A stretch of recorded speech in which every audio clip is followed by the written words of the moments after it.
வணக்கங்க. நான் தான் டிகே மாறா. எலெக்ஷன் முடிஞ்சு 10 நாள் கழிச்சு தான் ரிசல்ட்டே வரும். அதுக்குள்ள பார்த்தீங்கன்னா, 4 முக்கிய கட்சி தலைவர்கள் பார்த்தீங்கன்னா, அவங்களுடைய அனௌன்ஸ்மெண்ட்ட விட்டுருக்காங்க. அது என்னன்னு பத்தி தான் இந்த வீடியோல நம்ம பார்க்க போறோம். ஃபர்ஸ்ட் பார்த்தீங்கன்னா, தமிழக வெற்றி கழகம் விஜயண்ணா என்ன அனௌன்ஸ்மெண்ட் விட்டுருக்காங்கன்னு பார்க்கறதுக்கு முன்னாடி பார்த்தீங்கன்னா, டிகே மாறா சேனலை சப்ஸ்கிரைப் பண்ணாம இருந்தீங்கன்னா சப்ஸ்கிரைப் பண்ணிக்கோங்க. எப்பயும் போல நெஞ்சில் குடியிருக்கும் சொல்லிட்டு தான் ஸ்டார்ட் பண்ணியிருக்காரு. அரசியல்ங்கிறது 60% மட்டுமானது, ஆல்ரெடி பதவியில இருந்தவங்களுக்கு மட்டுமானதுன்னு சொல்லிட்டு இருந்தவங்களுக்கு சாதாரண மக்கள் நொறுக்கி இருக்காங்கிற மாதிரி சொல்லியிருக்காரு. இதுல இளைஞர்கள், பெண்கள் அரசியல் பேச தொடங்கிட்டாங்கிற மாதிரியும் சொல்லியிருக்காரு. அது மட்டும் இல்லாம இந்த 85% வாக்குப்பதிவுலாம் இதுவரையிலும் தமிழ்நாட்டிலோட வரலாற்றிலேயே இதுவரையிலும் நடந்ததில்லைன்னு சொல்லியிருக்காரு. தமிழக வெற்றி கழக தோழர்களை ஏளனமா பேசணுங்களுக்கு எல்லாம் பாத்தீங்கன்னா அவங்க செயல் மூலியமா எல்லாம் செஞ்சு காட்டியிருக்காங்கிற மாதிரி அவருடைய அனௌன்ஸ்மெண்ட்ல சொல்லியிருக்காரு. அடுத்ததா பாத்தீங்கன்னா, நாம் தமிழர் கட்சி சீமான் என்ன அனௌன்ஸ்மெண்ட் விட்டுருக்காருன்னு பாத்தீங்கன்னா, அவங்க தொகுதியில நடந்த அநீதியை பத்தி இப்ப சொல்லியிருக்காரு.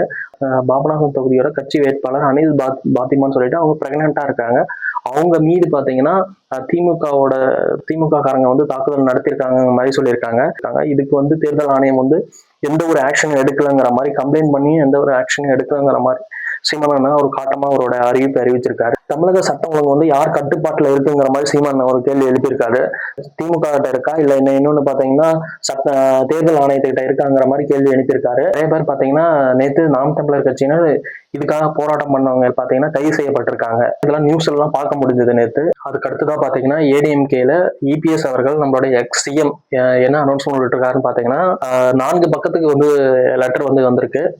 என்னன்னா ஃபர்ஸ்ட் என்ன பண்ணிருக்காங்கன்னு பாத்தீங்கன்னா, அவங்களுடைய கூட்டணியில இருக்கவங்களுக்கு பிஜேபி அண்ட் பாத்தீங்கன்னா பிஎம்கே அவங்க எல்லாத்துக்கும் பாத்தீங்கன்னா அவங்க கூட்டணியில் இருக்கவங்க எல்லாத்துக்குமே நன்றியை தெரிவிச்சிருக்காரு.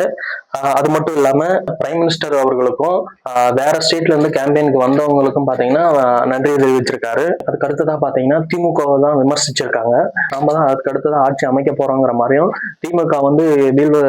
திமுக விடிய ஆட்சி விடிய போகிறது இல்லைங்கிற மாதிரியும் சொல்லியிருக்காரு.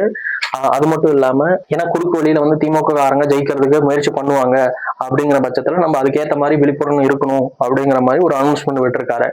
முக்கியமா பாத்தீங்கன்னா திமுகவும் விமர்சித்து தான் தீய சக்திங்கிற மாதிரி தான் விமர்சிச்சு தான் பேசியிருக்க அனௌன்ஸ்மெண்ட் விட்டுருக்காரு.